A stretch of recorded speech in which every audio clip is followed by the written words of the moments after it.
നിനക്കെന്താ രഹസ്യം പറയാണെന്ന് പറഞ്ഞേ? മനസ്സിനൊരു സ്വസ്ഥതയില്ല ഏട്ടാ. കുട്ടികളുണ്ടാകില്ലെന്ന് ഡോക്ടർ പറഞ്ഞതിന്റെ പേരിലാണോ? അതിനെന്തെല്ലാം പരിഹാര മാർഗങ്ങളുണ്ട്. ഓ, ഇനിയൊരു പരിഹാരമില്ല. ഉമയാണെങ്കിൽ മനപ്രയാസം കൊണ്ടൊരു കോലമായി. ഇതിനിടയിൽ അമ്മയുടെ അനിയത്തിയുടെ പേരക്കിടാവിന്റെ ഭരണവും. എന്തെങ്കിലും കള്ളക്കേസിൽ കുടിക്കുക അവനെ കസ്റ്റഡിയിലെടുത്താലോ? ഞാനും അത് ആലോചിച്ച, പക്ഷേ കള്ളി വെളിച്ചത്തായാൽ അമ്മ എന്റെ നേർക്ക് തിരിയും. അമ്മയുടെ മേൽ അവൻ അത്രയ്ക്ക് സ്വാധീനമാ. പിന്നെ എന്താ ഒരു വഴി? മാണിക്യമംഗലത്തൊരു കുഞ്ഞു വന്നാൽ അമ്മയുടെ ശ്രദ്ധ ഉണ്ണിക്കുട്ടലിൽ നിന്ന് തിരിയും. അതിന് വകുപ്പില്ലല്ലോ. മാണിക്യമംഗലം ഇപ്പൊ മച്ചിമംഗലമല്ലേ? ദൈവത്തിന്റെ ഓരോ കളികളെ. പ്രസന്ന ചേച്ചിക്ക് ഇപ്പൊ എങ്ങനെയുണ്ട്? ഛർദിനൊരു മയം വന്നിട്ടുണ്ട്. സ്കാനിങ്ങും കഴിഞ്ഞു. റിസൾട്ട് നാളെ മറ്റോ കിട്ടും. റിസൾട്ടിൽ കുട്ടി പെണ്ണല്ലെങ്കിൽ നേരത്തെ പറഞ്ഞതുപോലെ അബോർഷൻ നടത്താൻ തന്നെയല്ലേ പ്ലാൻ? അതെ. കുട്ടി ആണാണെങ്കിൽ ചേട്ടൻ കളയും. അതല്ലേ മലയാളത്തിൽ പറഞ്ഞത്. പ്രസന്ന ചേച്ചി എതിർത്താലും ആരെതിർത്താലും ഈ തീരുമാനത്തിന് മാറ്റമില്ല. അങ്ങനെയാണ് അതിന് എനിക്ക് തരരുതോ? തള്ളയുടെ വയറ്റി 3 മാസം കിടന്ന കൊച്ചിനെ നിനക്ക് കേട്ടിട്ട് എന്തോന്നിനാടാ? 3 മാസമല്ല, മാസം തികഞ്ഞു തന്നെ എനിക്ക് കിട്ടണം. ചേട്ടനെന്ന് പറഞ്ഞില്ലേ ദത്തിനെ പറ്റി? അന്നു മുതൽ എനിക്ക് തോന്നിയ ഐഡിയ. ഞങ്ങൾ രണ്ടാൾക്കും കുട്ടികൾ ഉണ്ടാവില്ലെന്ന് ഉറപ്പായപ്പോ ഞാനിതങ്ങ് നിശ്ചയിച്ചു. നീ എന്താടാ പറയുന്നത്? ഒരു കുഞ്ഞിനെ എവിടെ നിന്ന് വേണേലും ദത്തെടുക്കാം. പക്ഷെ നമുക്ക് പരിചയവും സ്നേഹബന്ധവുമുള്ള കുടുംബത്തിൽ നിന്ന് ജനിച്ച ഉടനെ കിട്ടുന്ന ഒരു കുഞ്ഞിന്റെ സ്നേഹവും നിഷ്കളങ്കതയും അതുങ്ങൾക്കുണ്ടാകണമെന്നില്ലല്ലോ. നീ പറയുന്നത് ശരിയാ. നശിപ്പിക്കാൻ തീരുമാനിച്ചൊരു കുഞ്ഞിനെ നിനക്ക് വളർത്താൻ തരുന്ന ഒരു ജീവകാരുണ്യ പ്രവൃത്തിയാ. 1 or 2 മാസമായ ഒരു ഗർഭം അലസിപ്പിച്ചാൽ നമുക്ക് വിഷമം തോന്നാറില്ല. പക്ഷെ 10 മാസം തികഞ്ഞ് പ്രസവിച്ചൊരു കുഞ്ഞിനെ കൈവിടാൻ തോന്നുന്നു. ഇപ്പോഴേ നിങ്ങൾക്ക് 3 കുഞ്ഞുങ്ങളുള്ള സ്ഥിതിക്ക് എത്രയുണ്ടെന്ന് പറഞ്ഞിട്ടെന്താ? ഒരു തള്ളയുടെ മനസ്സ് നിനക്കറിയില്ല.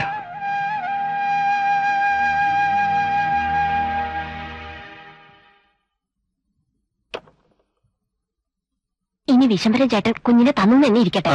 അതിനെ ഇവിടെ വളർത്താൻ അമ്മ സമ്മതിക്കോ? നിങ്ങളുടെ ചേട്ടന്മാർ സമ്മതിക്കോ? ഏതായാലും സംസാരിക്കുന്നു. ഇവർക്ക് ഇച്ചിരി ഉറക്കം സംസാരിച്ചൂടെ? ഒന്നും കേൾക്കാൻ വയ്യല്ല എന്റെ കർത്താവേ. ദത്തെടുത്തൊരു കുട്ടിയുടെ പേരില് അമ്മ ഈ സ്വത്തുക്കൾ മുഴുവൻ എഴുതി കൊടുക്കുമെന്ന് നിങ്ങക്ക് തോന്നണുണ്ടോ? എന്നാലും ഒരു കിളിന്ത് കുഞ്ഞിനെ താലോലിക്കാൻ കിട്ടുമ്പോ സ്വത്ത് മുഴുവൻ കൊടുത്തില്ലെങ്കിലും അമ്മ കുറച്ചെങ്കിലും കൊടുക്കാതിരിക്കില്ല. അത്രയ്ക്ക് ജീവനാണ് അമ്മയ്ക്ക് കുഞ്ഞുങ്ങളെ. എന്തോ എനിക്ക് വിശ്വാസം വരുന്നില്ല. ജനിക്കാത്ത കുഞ്ഞിന്റെ ജാതകം നമ്മൾ എന്തിനാ നോക്കുന്നത്? സംഗതി നടക്കൂല്ലെന്ന് ആര് കണ്ടു?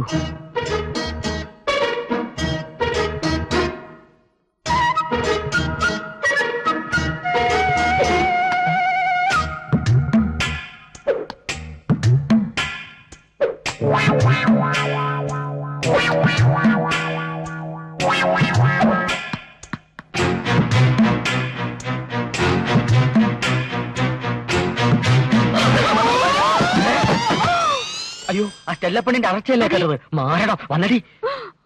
അയ്യോ അയ്യോ അയ്യോ ഞാൻ ഈ മേളിലുള്ള ചലന്തി വല അടിക്കാൻ കയറിയതാണ്. എന്റെ മുറി എന്റെ ചലന്തി അതിന്റെ വല. അത് ഞാനും എന്റെ ഭാര്യയും കൂടെ അടിച്ചോളാം. കുറച്ച് കുറുമ്പ് കൂടുന്നുണ്ട് കേട്ടോ. വട്ടമേശ സ്ഥാനം തെറ്റി കിടക്കുന്നത് ഞാൻ കണ്ടു. പക്ഷെ അതിന്റെ മുകളിൽ ഒരാൾ സ്ഥാനം തെറ്റി നിൽക്കുന്ന എനിക്കറിയില്ലല്ലോ. ഉണ്ണികൃഷ്ണ, ഇതുപോലെ പല കാര്യങ്ങളും നീ അറിയാനുണ്ട്. അറിയേണ്ട സമയത്ത് അറിയേണ്ടതുപോലെ. എന്നതിന്റെ പേരിൽ എന്തൊക്കെയാ സഹിക്കേണ്ടി വരുന്നത്? മതി, നിങ്ങൾ കോടതി പോകുമ്പോ ഇവളെ കൂടെ അങ്ങ് വണ്ടി വെച്ച് വിട്ടേര്. ഒരു പോലീസ് ജീപ്പ് അറേഞ്ച് ചെയ്യട്ടെ? വേണ്ട, ആദ്യം കുറച്ച് തൈര് വിട്ട് തടവ്. ബാക്കി കാര്യം പിന്നെ തീരുമാനിക്കാം. എല്ലാരും അവരവരുടെ കാര്യം നോക്കി പോ. വാടി, നീ എന്റെ കൂടെ പോരെ മോനെ. ആശം പിടിച്ചത്. സത്യത്തിൽ നീ വലയടിക്കാൻ തന്നെ കയറിയതാണ്. ഇവിടെ ഞാൻ എന്റെ വീട്ടിലെ വല അടിച്ചിട്ടില്ല. പിന്നല്ലേ മാണിക്യമംഗലത്തെ പോലീസുകാരന്റെ വല. കാര്യമായിട്ട് എന്തോ ഗൂഢാലോചന നടക്കുന്നുണ്ട്. ഞാൻ അറിയാൻ കയറിയതാ. എന്താണെന്ന് കേട്ടോ? അയ്യോ, കേൾക്കുന്നതിന് മുമ്പ് കാലം ടെണ്ടുകൾക്ക് എന്നെ പിടിച്ച് താഴെ തള്ളിയിട്ടില്ലേ? ഏതായാലും സൂക്ഷിച്ചു. പോലീസുകാരന്റെ മുറി ഇതൊരു പാര വരാൻ സാധ്യതയുണ്ട്.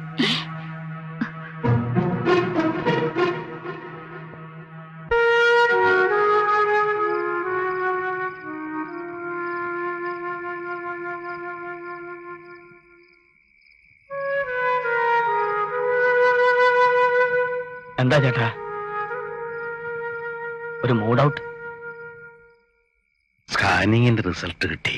എന്താ കുഴപ്പം വല്ലതും? അങ്ങനൊന്നുമില്ല. കുട്ടികൾ 2. ആണോ പെണ്ണോ? 2 ആൺകുട്ടികളാ. ഈശ്വര, അപ്പൊ ചേട്ടൻ ഒരു കുട്ടിയെ എനിക്ക് തരും. നിന്നോട് ഞാൻ അന്നങ്ങനൊക്കെ പറഞ്ഞെങ്കിലും. എന്താ ചേട്ടാ ഇപ്പൊ ഇങ്ങനെയൊക്കെ പറയുന്നത്? ചേട്ടന്റെ വാക്ക് വിശ്വസിച്ച് ഞങ്ങൾ എന്തൊക്കെ മനക്കോട്ടകളെ കെട്ടിയത്. ഉമ്മ ഇതറിയുമ്പോ ഞാൻ അവൾക്ക് ആശ കൊടുക്കുകയും ചെയ്തു. ദൈവനിശ്ചയം പോലെ ചേട്ടന് പിറക്കാൻ പോകുന്ന 2 ആൺകുട്ടികളാ. അതിലൊരു കുഞ്ഞിനെ എനിക്ക് തന്നൂടെ? നീ എന്നെ വല്ലാത്തൊരു ധർമ്മസങ്കടത്തിലാക്കുക. എന്റെ രക്തത്തിൽ പറക്കാൻ പോകുന്ന ഒരു കുഞ്ഞിനെയാ നീ ചോദിക്കുന്നേ. എന്നോടുള്ള സ്നേഹം ഓർക്കുമ്പോ തള്ളിക്കളയാൻ പറ്റുന്നില്ല. അപ്പൊ ചേട്ടൻ ഒരു കുഞ്ഞിനെ എനിക്ക് തരും? ഉമ്മയ്ക്ക് അവനെ സ്വന്തം കുഞ്ഞിനെ പോലെ കാണാൻ കഴിയുമോ? കാണാൻ കഴിയും.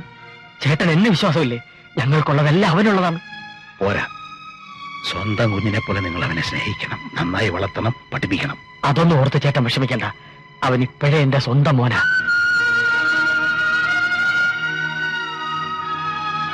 പ്രസന്ന ചേച്ചി, ഞാൻ ഇരട്ട കുട്ടികളാണെന്ന് അവളെ അറിയിച്ചിട്ടില്ല. ഡോക്ടർ മാർക്കോസിനും നമുക്ക് രണ്ടുപേർക്കും മാത്രമേ അതറിയൂ. ചേട്ടനോട് എങ്ങനെ നന്ദി പറയണമെന്ന് എനിക്കറിയില്ല. ചേട്ടനോട് എന്താണോ ഇത്? കൊച്ചു പിള്ളേരെ പോലെ ചാവടി.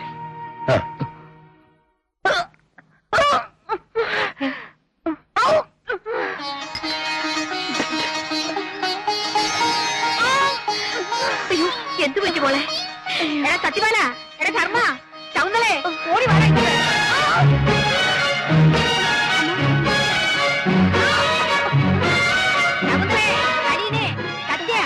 എവിടെ പോയി കിടക്കുന്നില്ലെല്ലാം? എന്ത് പറ്റി പോണേ? എന്നാ സത്യമല്ല അവിടെ?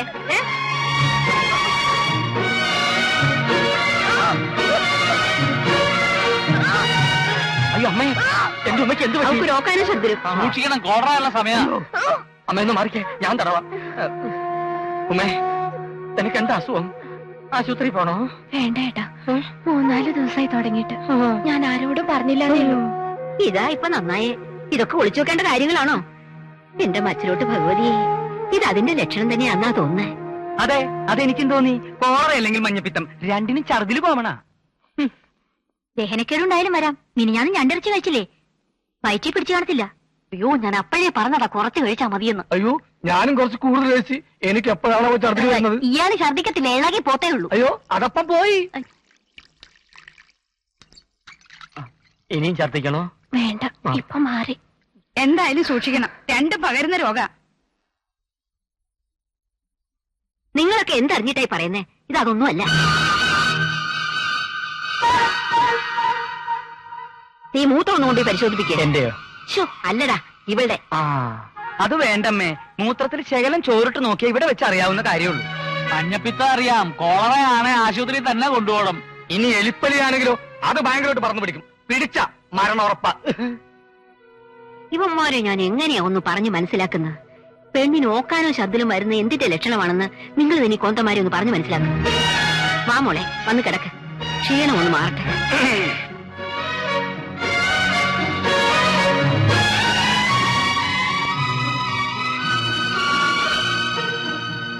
ഗർഭത്തിന്റെ ഛർദിയാണെങ്കിൽ മൂക്കൊക്കെ അങ്ങ് വല്ലാണ്ട് വിളറും. ഞാനും കുറെ ഛർദിച്ചിട്ടുള്ളതല്ലേ. പക്ഷെ 3 മക്കളെ പറ്റി നിങ്ങളുടെ അമ്മ അത് ഗർഭമാണെന്ന് വ്യാഖ്യാനിച്ചതാ എനിക്ക് മനസ്സിലാവാത്തത്. അമ്മയുടെ മനസ്സിൽ ആ ഒരു ചിന്തയല്ലേ ഉള്ളൂ. അതുകൊണ്ട് എവിടെ ഓക്കാനം കേട്ടാലും അമ്മ അത് ഗർഭമായിട്ട് തെറ്റിദ്ധരിക്കും. ഇന്നാളൊരിക്കലും അത് വെറും ഛർദിലാവണേ. നീ എന്തിനാ കർത്താവിനെ വിളിച്ച് വെറുതെ ബുദ്ധിമുട്ടിപ്പിക്കണേ? പാരമ്പര്യമായിട്ട് അവളുടെ വീട്ടിലെ പെണ്ണുങ്ങളെ ഇന്ന് വരെ ആരും പ്രസവിച്ചിട്ടില്ല. അപ്പൊ അവളുടെ അമ്മയോ? ഒരൊറ്റ സ്ത്രീ മാത്രമേ പ്രസവിച്ചിട്ടുള്ളൂ. ഈ വിവരങ്ങളൊക്കെ നേരത്തെ അറിഞ്ഞിട്ടല്ലേ ഞാനും വലിയേട്ടനും കൂടി ആ പെണ്ണിന് ഇവന്റെ തലയിൽ വെച്ച് കെട്ടിയത്. നീ ധൈര്യമായിട്ടിരിക്കെ. ഡോക്ടർ നമ്മളോട് തറപ്പിച്ച് പറഞ്ഞതല്ലേ, 2 മാസത്തിനുള്ളിൽ യഥാർത്ഥ ഗർഭത്തിന്റെ ഓക്കാനത്തിന്റെ ശബ്ദം ഞാൻ ആ പെണ്ണിന് കേൾപ്പിച്ചു കൊടുക്കും. നീ ആ ലൈറ്റ് ഓഫ് ആക്ക്, സമയം കളയാണ്ട് ലൈറ്റ് ഓഫ് ആക്ക് മോളെ.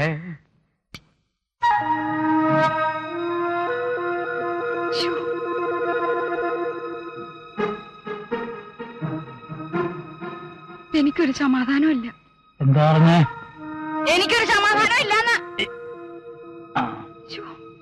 ഇനിയിപ്പൊ അതങ്ങനെ സത്യമാണെങ്കിൽ നോക്ക്, കുറച്ചു മുമ്പേ കഞ്ഞി കുടിച്ചപ്പോഴും അവള് ഛർദ്ദിച്ചു. നമ്മൾ സംശയിക്കുന്നത് പോലൊന്നും ഇല്ല. ഇത് ഏതാണ്ട് വലിച്ചു വാരി തിന്നതിന്റെയാ. ഗർഭം സ്ഥിരീകരിക്കാൻ ഒരുത്ത മൂത്രം കൊണ്ട് പോയിട്ട് നേരം കുറെ ആയല്ലോ. റിസൾട്ട് കൈ കിട്ടിയപ്പോ ശരിക്കും ചമ്മിട്ടുണ്ടാവും. എല്ലാരും കിടന്ന് ഉറങ്ങിയിട്ട് വരാനിരിക്കുക. അമ്മ ഇന്നവളുടെ അരികിന്ന് മാറിയിട്ടില്ല. ഇന്ന് മുഴുവനും ആ മുറിയിലിരുത്തിയാ ഊട്ടിയത്. 1-2 വട്ടം ഓക്കാനിച്ചപ്പോ ഇതാ സ്ഥിതിയെങ്കിൽ. അല്ല, എന്തു കൂട്ടി അവള് കഞ്ഞി കുടിച്ചത്? മാങ്ങാ ചമ്മന്തി. പച്ച മാങ്ങയാ? സാധാരണ അവൾ ഇതൊന്നും കൂട്ടാത്തതാ. അതാ എനിക്കാദ്യം. അങ്ങാണ്ടൊരു പുഴയുണ്ടെന്ന് പറഞ്ഞ് ഇപ്പോഴേ മുണ്ടൂക്കി പിടിക്കേണ്ട കാര്യമുണ്ടോ? നീ ഒന്ന് തഞ്ചപ്പെട്ട് മൂത്രം കൊണ്ട് പോയാണെങ്കിൽ വരട്ടെ. ലൈറ്റ് അടച്ച് കിടക്കാൻ നോക്ക്. നീ എന്താടാ ഇത്ര വൈകിയത്? നിന്നെയും കാത്തിരുന്ന് ക്ഷീണം കൊണ്ട് അവള് കയറി കിടന്നു. റിസൾട്ട് കിട്ടിയോ? കിട്ടി. അമ്മ എന്നോട് ക്ഷമിക്കണം. റിസൾട്ട് കൈ കിട്ടി കഴിഞ്ഞപ്പോ എനിക്കല്പ കുടിക്കണമെന്ന് തോന്നി. ഉമ്മയെ വിവരം അറിയുമ്പോ...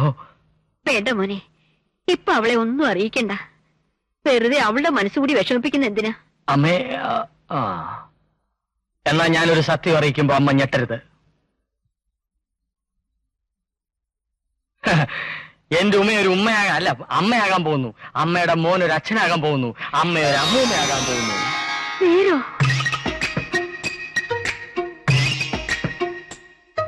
അതെ അമ്മേ, ഉമ്മയ്ക്ക് ഗർഭത്തിന്റെ ഉപദ്രവം തുടങ്ങിയിട്ട് 3 മാസം കഴിഞ്ഞു.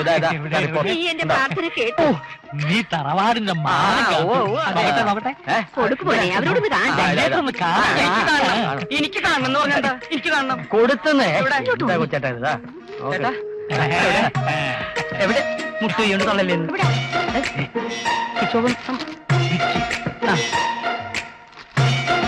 പ്രഗ്നന്റ് ആണെന്ന റിപ്പോർട്ടിൽ സംശയം പറയുന്നുണ്ട്. പക്ഷെ അത് 3 മാസമായി എന്ന് എനിക്ക് മനസ്സിലായി. അയ്യ, ഈ വലിയ പൊണ്ണനായിപ്പോലെ അതൊന്നും ഒരു റിപ്പോർട്ടിലും കാണില്ല. അമ്മ, എന്റെ ഭാര്യയുടെ ഗർഭത്തിന്റെ വളർച്ച എനിക്കല്ലാതെ മറ്റാർക്കാണ് അറിയാ. ചേട്ടനായിപ്പോയില്ലെങ്കിൽ ചിരി നിർത്ത്.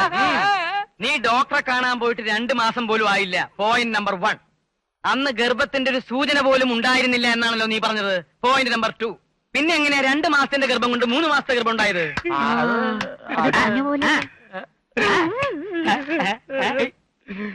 നീ കരയാതെ കാര്യം പറ. അമ്മ എന്നോട് ക്ഷമിക്കണം.